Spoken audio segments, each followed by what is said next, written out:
Je vous rassure, c'est pas mes ovocytes qui sont ici, je les ai pas congelés au labo à des fins personnelles.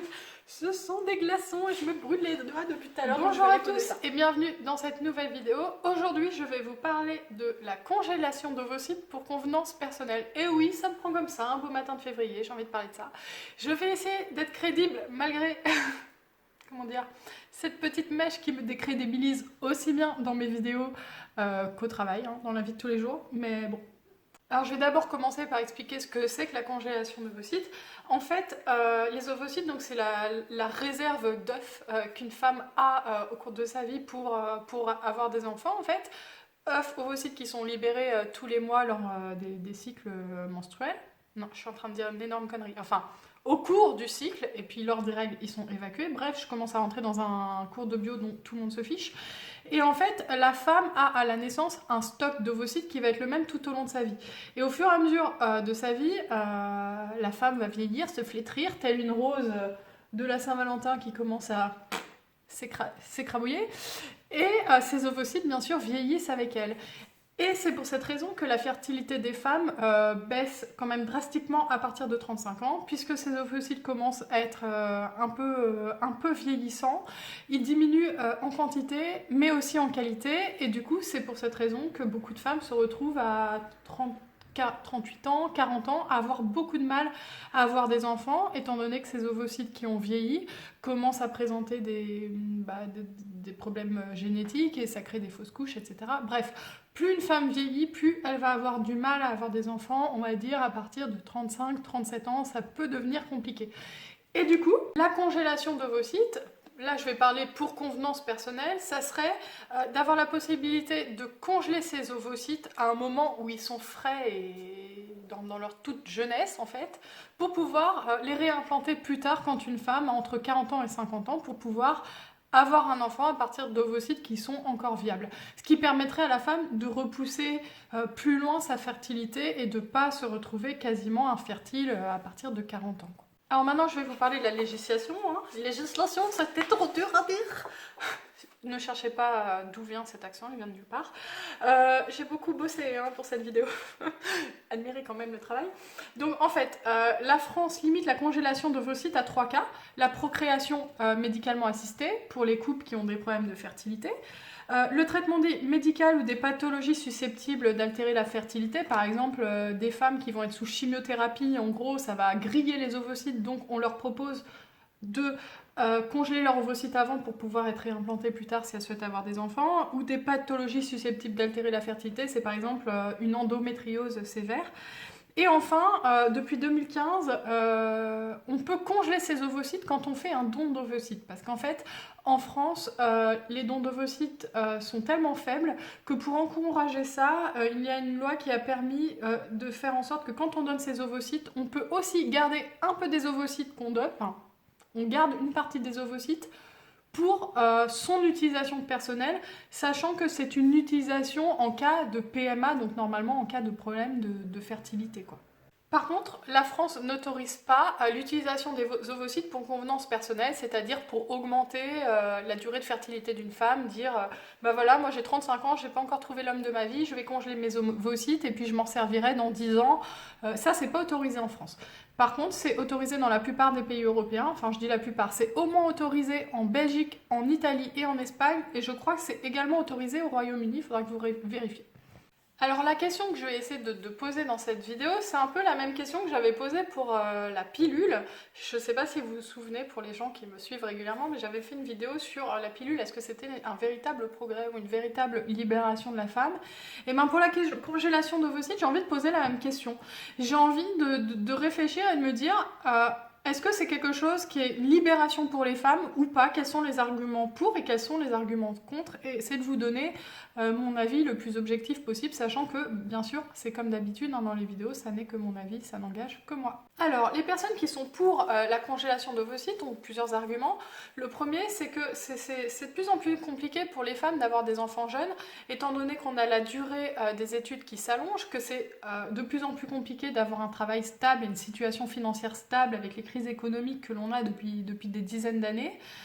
Et aussi, les femmes maintenant, à 30 ans, elles sont au pic de leur carrière professionnelle et c'est un moment de leur vie professionnelle où elles ont parfois envie de s'investir, et par exemple c'était mon cas, hein, s'investir professionnellement et ne pas sacrifier toute cette carrière-là pour un bébé, sachant que c'est pas le moment.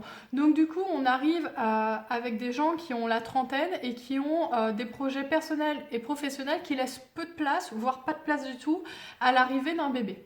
Et là, je vous parlais des gens qui sont en couple, hein, mais il y a aussi tout le problème des gens qui sont seuls ou qui sont dans des couples qui sont fragiles et qui ont du mal à maintenir une relation stable, à trouver l'homme de leur vie avant 35 ou 40 ans. Et ça, c'est un des arguments majeurs pour la congélation d'ovocytes, c'est de dire, bah moi, j'ai pas réussi à trouver un partenaire, j'ai pas envie de me mettre la pression à 30 ans pour trouver le père de mes enfants, j'ai envie de me dégager de cette pression de l'horloge biologique et de cette pression de la société pour pouvoir faire mon choix plus sereinement et avoir plus de temps devant moi, tout simplement. Alors maintenant, je vais vous expliquer en quoi, pour moi, la congélation d'ovocytes envoie un message qui n'est pas forcément le bon aux femmes et plus globalement à l'ensemble de la société. Pour moi, le premier vrai problème, c'est que la congélation d'ovocytes envoie beaucoup de faux espoirs aux femmes. Ça leur fait croire que les progrès de la science vont leur permettre d'être enceintes beaucoup plus tardivement et va résoudre tous les problèmes de fertilité liés à l'âge, ce qui n'est pas le cas. Effectivement, la congélation d'ovocytes va augmenter les chances d'une femme d'avoir des enfants tardivement, mais il n'y a aucune garantie de réussite. D'ailleurs, le taux de réussite est de seulement 62% et c'est dans le meilleur des cas, c'est-à-dire c'est si vous avez congelé vos ovocytes à 30 ans et pas à 38. Et c'est ça que les femmes doivent intégrer aussi. Il suffit pas de congeler ses ovocytes à 38 ans et de les réimplanter à 42. À 38 ans, les ovocytes sont déjà bien vieillissants, donc il faudrait le faire à un âge déjà beaucoup plus jeune, plus vers 30 ans pour que ce soit pertinent. Et le problème, c'est que généralement, les femmes, quand elles commencent à penser à leurs problèmes de fertilité, souvent il est déjà trop tard. Et à 30 ans, on pourrait aussi dire à une femme, écoutez, là ça sert à rien de congeler vos ovocytes, vous avez encore largement le temps de trouver quelqu'un ou d'avoir une situation plus stable. Donc c'est ça le problème déjà, c'est que la congélation des ovocytes, ça laisse penser aux femmes qu'elles vont pouvoir tomber enceintes jusqu'à 55 ans. C'est un peu comme toutes ces stars-là qu'on voit à la télé et qui tombent enceintes à 42 ans. Moi, je trouve aussi que ça envoie un mauvais message aux femmes parce que maintenant, il y a beaucoup de femmes qui pensent qu'on peut avoir des enfants de plus en plus tard grâce au progrès de la science. Mais ce qu'elles ne savent pas, c'est tout ce qu'elles ont dû certainement subir, ces femmes, pour tomber enceintes. Le nombre de FIV qu'elles ont dû tenter, le nombre d'injections d'hormones qu'elles ont dû subir pour y arriver. Et c'est des femmes qui sont super aisées, qui sont prêtes à mettre énormément d'argent là-dedans, qui sont très suivies. C'est pas la femme lambda qui va pouvoir tomber enceinte à 45 ans, quoi. Et je trouve que la congélation des ovocytes, pour ça, c'est vraiment vicieux parce que ça laisse croire aux femmes que finalement, il n'y a plus de problème de fertilité lié à l'âge, alors que c'est pas du tout le cas. Un autre problème aussi, c'est que ça favorise le report de la maternité après 40 ans et du coup, de plus en plus de grossesses tardives avec les risques médicaux associés, hypertension, diabète, prééclampsie, c'est quand même pas rien. Et le corps n'est pas prévu pour avoir des enfants si tard. Et ça c'est aussi un argument d'après moi. Bon, là, c'est la biologiste qui parle, la biologiste qui part. Je fais des lapsus super chelous. En fait, si notre corps n'est plus capable d'avoir un enfant après 40 ou 42 ans, c'est pas pour rien si la nature a sélectionné ça au fur et à mesure des milliers d'années depuis que l'homme existe en fait. C'est tout simplement parce que le corps n'est pas construit pour subir une grossesse à 50 ans, c'est trop lourd pour le corps. Moi déjà j'en ai subi une à 30 ans, même si j'ai pas eu trop de symptômes, ça m'a bien achevé quand même. Hein. Donc je trouve aussi que ça c'est un argument à prendre en compte. Je trouve que c'est un petit peu contre nature. Je ne sais pas si vous voyez ce que je veux dire, mais c'est vraiment aller au-delà de la physiologie humaine, dire « Ah bah nous, on s'en fout, nous, avec la science, on est capable de réimplanter. » Qu'est-ce qui empêchera après? Parce qu'il y a aussi la question de l'âge limite. Dans certains pays, c'est jusqu'à... qu'est-ce que j'ai noté déjà? 45 ans? 47 ans? Je me souviens plus, je trouve plus mes notes. C'est n'importe quoi cette vidéo. Je crois que c'est 47 ans en Espagne ou 50 ans. 1h30 après, j'ai trouvé. C'est 50 ans en Espagne. Vous vous rendez compte? Et on va dire 50 ans, mais demain, s'il y a un pays qui dit c'est 55 ans, ou c'est 60, ou c'est 70 ans, qu'est-ce qui va empêcher ça? Moi, je trouve quand même qu'il y a quand même un problème éthique là-dedans qui est important en fait. Ensuite, comme je vous ai dit tout à l'heure, l'un des arguments phares pour la congélation d'ovocytes, c'est que ça va enlever à la femme la pression de trouver un homme à 30 ans très rapidement pour fonder une famille. En gros, elle va avoir plus de temps pour trouver l'homme de sa vie. Et d'ailleurs, j'ai lu un témoignage sur internet d'une fille qui était pour la congélation d'ovocytes et qui l'a peut-être fait d'ailleurs. Et ouvrez les guillemets, je lis sa phrase, hein. Comme ça, si je rencontre un mec, il ne sera pas tenté de me dire que je vais avoir rapidement envie d'avoir un enfant, il sera soulagé. Mais attends, le but c'est quoi? C'est de reculer pour mieux sauter? Enfin, je veux dire, il y a un moment, on peut encore papillonner comme ça pendant 10 ans, mais c'est reculer pour mieux sauter. Le problème sera le même à 40 ans. Alors ok, ça laisse 10 ans de plus, mais ce que je veux dire, c'est que moi je pense surtout que les femmes devraient, à partir de 28, 29 ans, 30 ans, si elles sont toujours seules, avoir une véritable prise de conscience et se dire, bon bah voilà, maintenant il me reste en gros 10 ans devant moi, grand max, hein, moi je dirais même 5-6 ans devant soi, pour trouver quelqu'un de bien, pour trouver le père de ses enfants. Bah oui, ça fait une prise de conscience, oui, ça fait réfléchir, mais est-ce que c'est un mal en fait? Est-ce que c'est un mal de se dire bah maintenant il faut faire les choses sérieusement? Et repousser cet âge à 40 ans, qu'est-ce que ça changera? Jusqu'à 35 ans, les femmes elles vont se dire pareil, et puis 5 ans avant, elles vont se dire bah même problème quoi, on recommence, il me reste que 5 ans. Alors je comprends aussi qu'on puisse dire ça laisse plus de temps, les femmes trouvent l'homme de leur vie plus tard, mais de là à entendre il sera soulagé que je lui mette pas la pression de l'enfant, mais je veux dire si à 30 ans le mec il a toujours pas envie d'un enfant, ou à 35 ans il est toujours pas prêt, il sera peut-être pas plus prêt à 40, et je pense qu'en fait il faut vraiment un petit peu changer les mentalités quoi, et se dire il faut savoir ce qu'on veut dans la vie. Une femme qui a envie d'avoir un enfant, je pense qu'elle est capable de se dire à 30 ans bon bah voilà maintenant il faut que je trouve le père de mes enfants, et c'est pas reculer l'âge à 40 ans qui changera les choses quoi. Enfin pour moi c'est un faux problème ça.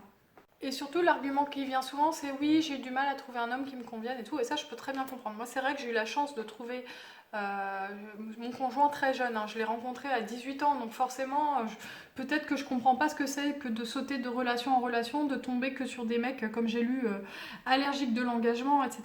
Mais je pense aussi qu'il y a peut-être beaucoup de femmes maintenant. C'est vrai que les couples sont de plus en plus fragiles, ils durent de moins en moins longtemps, mais ça, c'est un problème de la société actuelle en fait. Et est-ce que la solution, c'est de réimplanter des ovocytes congelés aux femmes quand elles ont 55 ans et que physiologiquement, elles n'ont plus le corps pour supporter une grossesse? Je suis pas sûre. Moi, je suis plutôt à me dire qu'il faut essayer de voir les choses autrement. Il faut peut-être essayer de faire en sorte que les couples durent plus, d'être un peu moins exigeant, d'arrêter de penser que le couple c'est Grey's Anatomy et que ça doit toujours être parfait, d'arrêter de chercher un prince charmant qui ne viendra jamais, ou même tout simplement d'arrêter de sortir avec des mecs qui n'ont pas envie d'enfants et qui nous baladent pendant 5 ans à chaque fois. Enfin je veux dire, je pense qu'il faut aussi réfléchir à ce qu'on veut. Alors je sais que c'est certainement plus facile à dire qu'à faire, surtout que ça fait 12 ans que je suis en couple, donc j'imagine bien que ça doit être hyper dur pour une femme et qu'il y en a qui n'ont pas le choix et qui ont du mal à trouver, etc. Mais je pense aussi que dans la vie, il faut aussi savoir ce qu'on veut. Je veux dire, à 30 ans, si on veut un enfant, on est capable de se reprendre en main. Et la solution, enfin quand je dis se reprendre en main, c'est le mauvais terme, on est capable d'avoir une prise de conscience et de se dire bon bah voilà, maintenant je cherche le père de mes enfants. La solution, c'est certainement pas pour moi de reporter l'âge à 50 ans quoi. 50 ans pour avoir un enfant, un premier enfant, une grossesse.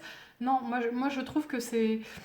Je sais pas, ça me paraît vraiment violent pour le corps d'une femme, et certains voient dans la congélation d'ovocytes une libération du corps de la femme, mais moi j'en vois une sorte d'instrumentalisation quoi. Moi ça me choque en fait. Et alors, ce qui est le plus choquant dans cette histoire, c'est l'argument que je vous ai dit tout à l'heure. Oui, pour la carrière, les femmes à 30 ans, elles mènent leur carrière et c'est pas le moment d'avoir un bébé, nanana. Et du coup, voilà, c'est la solution. Comme ça, elles pourront avoir leur enfant plus tard. Alors déjà, pareil, hein, reculer pour mieux sauter. Les employeurs, ça va pas leur faire plus plaisir qu'on ait un enfant à 40 qu'à 30. Mais ce qu'il y a de pire en plus, c'est que c'est un peu comme la pilule, ce que je disais dans mon ancienne vidéo, je vous invite à aller la voir si vous ne l'avez pas vue, c'est que maintenant l'employeur il va pouvoir dire eh bah ouais mais t'étais pas obligé de faire un enfant tout de suite quoi, t'aurais pu congeler tes ovocytes. Et d'ailleurs j'ai lu qu'il y a des entreprises comme Apple et Facebook aux États-Unis qui financent la congélation d'ovocytes, qui sont prêts à rembourser les frais qui vont jusqu'à 20 000 $ pour permettre à leurs salariés de s'épanouir dans leur carrière et d'avoir la possibilité de faire un enfant plus tard. Mais c'est dingue, c'est complètement fou. Et ce que j'adore, c'est que dans ces cas-là, je dis oui, la femme va pouvoir ne plus choisir entre avoir des enfants et la carrière. Bah si, en fait, en faisant ça, elle choisit la carrière. Elle choisit de dire, bah moi, je vais congeler mes ovocytes. Comme ça, je favorise ma carrière et je ne fais pas d'enfants. Et je ferai des enfants plus tard, alors que ça sera moins bon pour mon corps, ça sera moins bon pour moi. Et voilà, pour faire plaisir à qui? Pour faire plaisir à l'entreprise, pour faire plaisir à la carrière.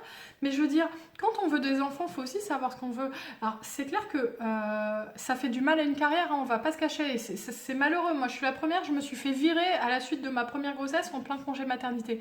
Donc, je sais à quel point avoir un enfant, ça peut freiner une carrière. Mais est-ce que la solution, c'est ça? Non, il faudrait plutôt faire en sorte de faire évoluer les mentalités, que les grossesses et une carrière soient compatibles, voire même que le congé parental et une carrière et une poursuite ensuite de carrière soient compatibles. Mais là, on a des mentalités à faire évoluer, mais c'est même plus de l'évolution, il faut les faire naître, les mentalités dans le bon sens en fait, parce qu'elles n'existent pas, moi je trouve encore en France.